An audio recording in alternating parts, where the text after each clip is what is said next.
Hey, it's Kevin DeWitt here, and welcome to another tip, trick, or technique session. In this video, we're going to have a look at gated sidechained reverb.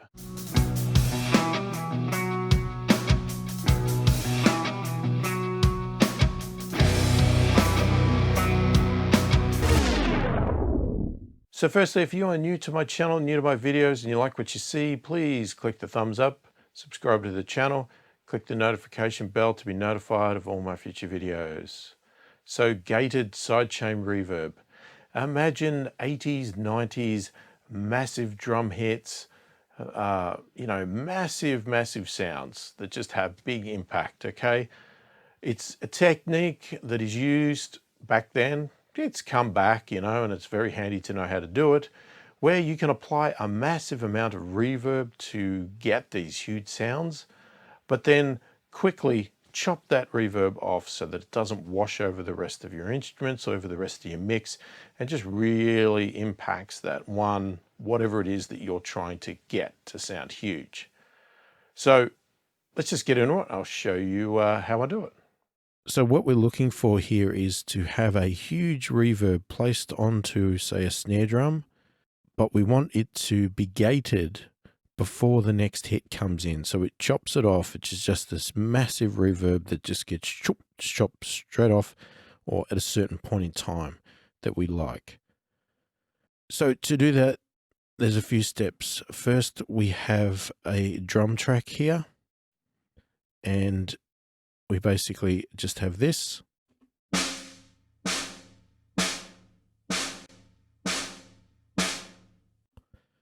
Fairly dry drum track. Now what I've done is I've created an effects channel here and called it reverb. On that, I'm placing a reverb, and I'm just using a stock reverb from Cubase called Rimworks. You can use any reverb you like, but what we're looking for is something big. So at the moment I've picked a hall, and to determine if this is a big reverb, what we're going to do is I'm going to send our snare drum to that reverb. So we're going to select it from there, and I'm going to turn the send on, and we're going to send the entire signal. And then we're going to have a listen to that.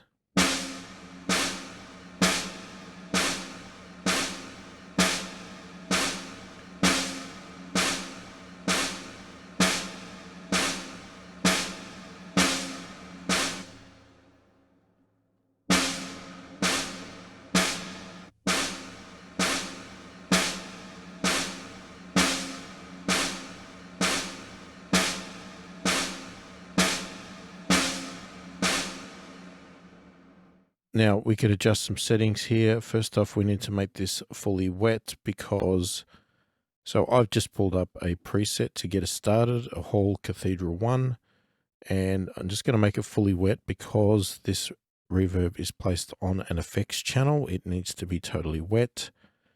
We can then do some fine tuning here. So we might want to make it darker by taking the top end off, thinning out the bottom end. We could make it bigger, but it's already set to full there. We could increase the reverb time if we wished. Turn the pre-delay down.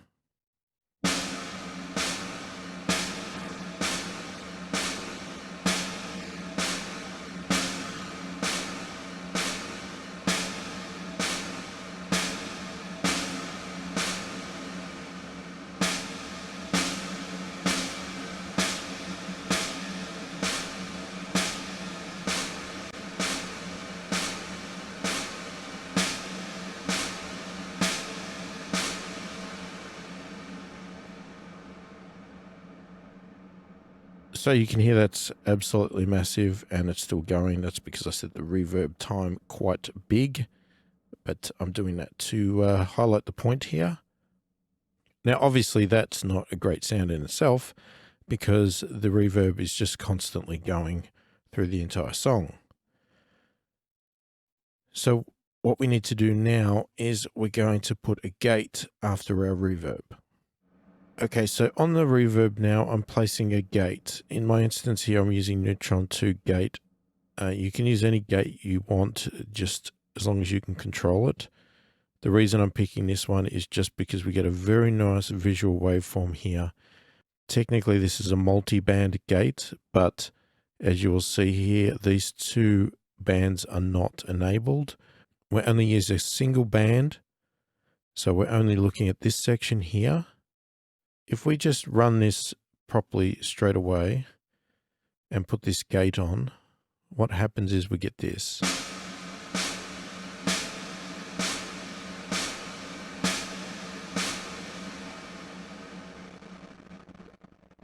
So the gate will work a little bit funny because we can obviously adjust our settings here.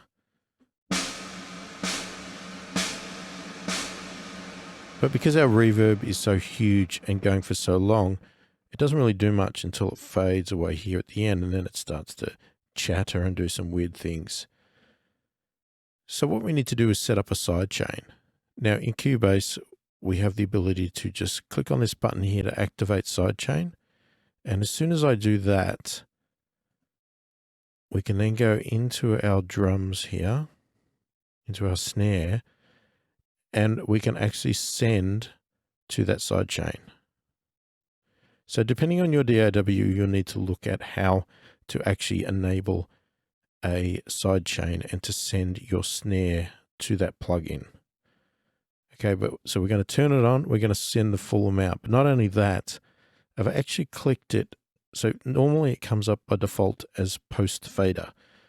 So that means that whatever volume you have on your fader of the snare drum will adjust how much that gets sent here. But we don't want that. We want it to send the entire snare signal to the gate, just so the gate is picking up the snare every time it hits. Because we're not really worried about the volume of the snare, we're just worried about it hitting. So I've actually ticked this little section here that makes it pre-fader. So no matter what volume I put on this fader here on the drum snare, it will still send the entire signal to the sidechain.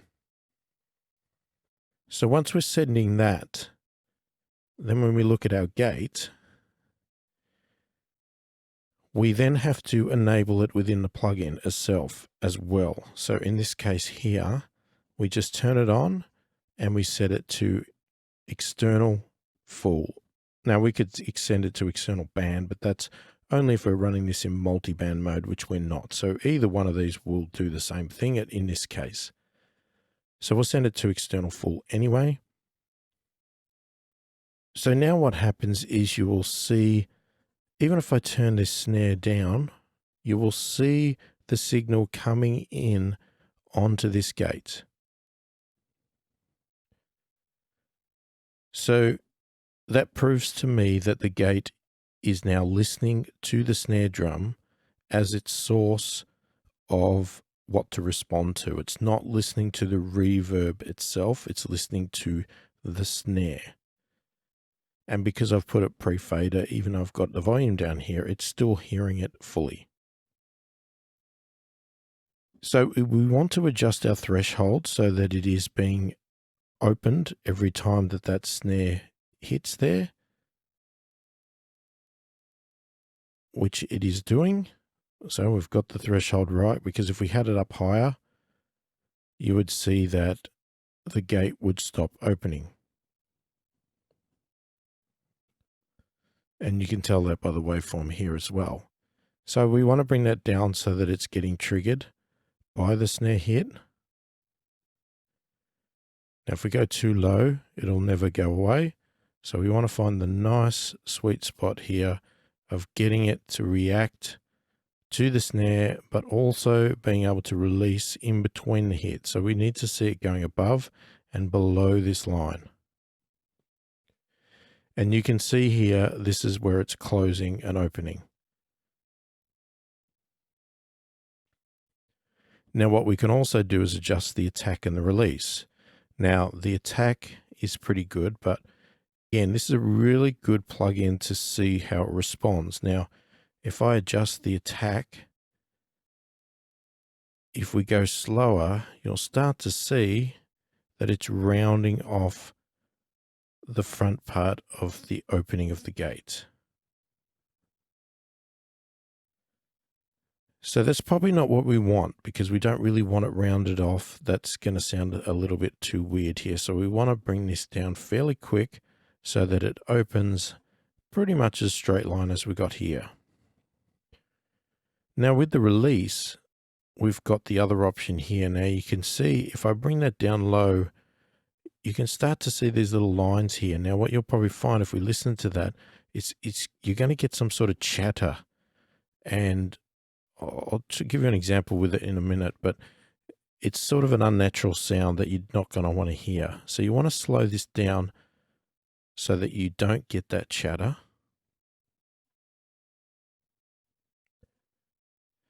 But you also need to make a call on how far you want to go. So the slower you go, the longer the reverb is going to continue on for. And you can see here, I've made it so long that it's not releasing anymore. So you can still see it's trying to release, but then another hit comes in.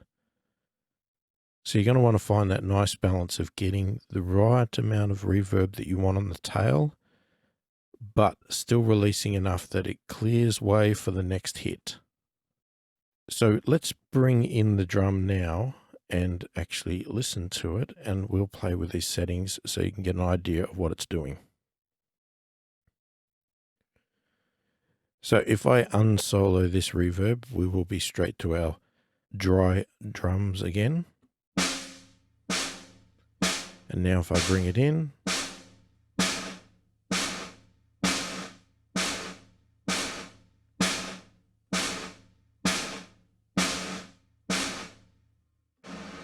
now if I turn the sidechain off, this is what we originally had.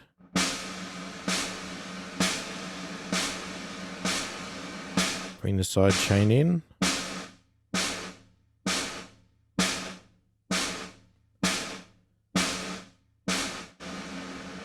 Now if we will play with the attack first, just so you can hear that rounding off effect.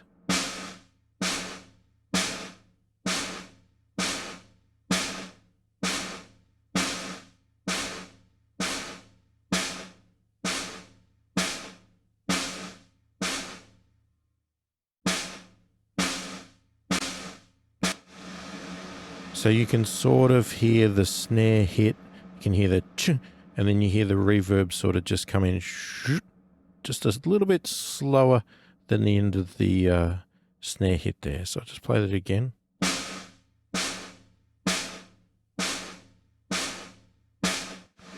So you can hear there's a bit of a delay before that reverb sort of comes in there. So again, we sort of want it pretty sharp.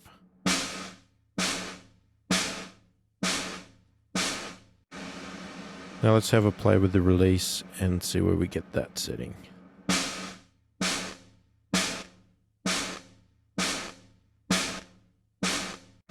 So you can hear that unnatural sound there. That's that chatter sound that I'm talking about.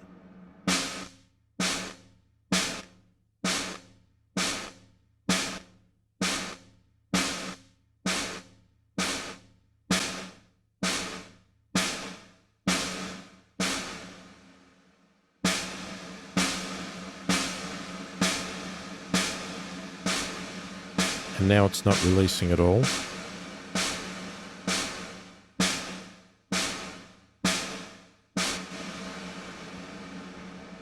So this is where you need to work out what style you're going for, what the sound is. So because you've got a bit of play here, you've got a bit of play between a quick chop off or extending it a bit before the next hit. So at the moment we're going a little bit sort of on the long side, but it's still cutting off before the hit.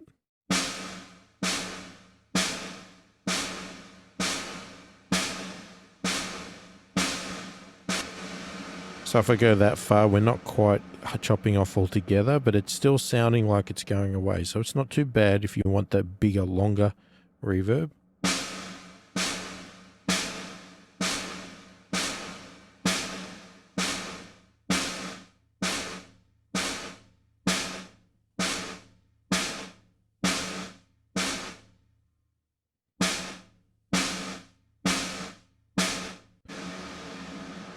or we can go for that shorter effect there, which is what I just did there. So keep in mind, playing this in solo can make it sound a little bit weird, but when you actually put it into a song, it can have a totally different feel, and that can be the sound you're going for.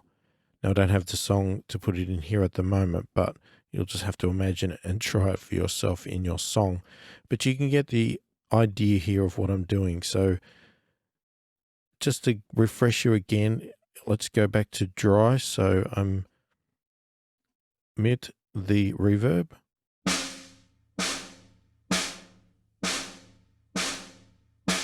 And then bring it in.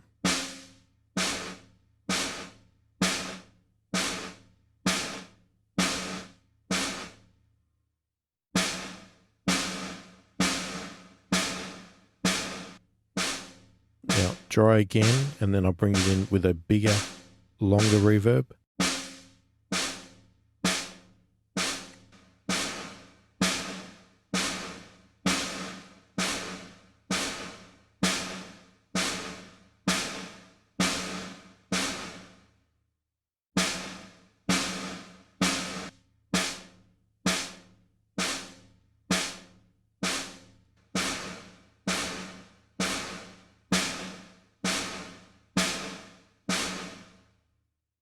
And that is the gated reverb. Now, you could, in theory, do some more to enhance this if you wanted to make it even more thunderous. You could put some sort of distortion on the reverb. So if I open up Decapitator here, and we put a bit of drive on here or something like that.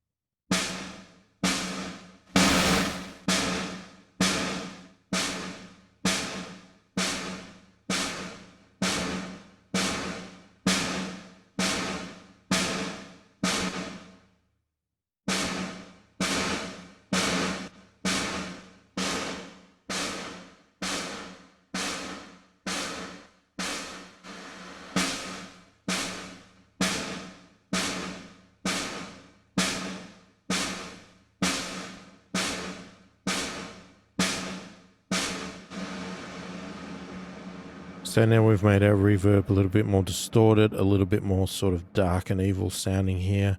So we're starting to get a lot more power. So you can do things like that as well. You're not limited to just a straight reverb. You know, the possibilities are endless. You just need to try things and experiment.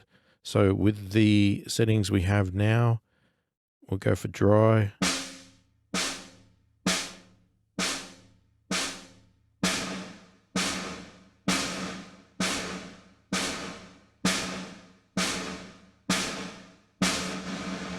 And now you've got this huge thunderous snare drum there.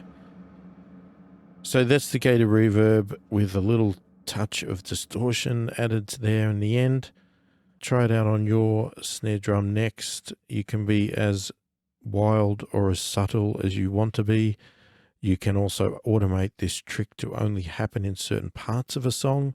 So you might have a bridge or a breakdown where it's just playing the drums or something like that, and you want that thunderous snare going on, but you don't want it for the entire song. Again, automate it. These tricks can be used in portions or whatever you want to do. It's about learning the tricks and then working out where and how you want to use them. So there you go. That is how I do gated sidechain reverb. Let me know what you think of it in the comments. If you have any questions around it, please feel free to put it in the comments again. I'd love to help wherever I can. Again, if you do like what you see here, please click the thumbs up, subscribe to the channel, click the notification bell to be notified of all my future videos. Hopefully the video has been helpful. Thank you for watching, and I will catch you in the next one.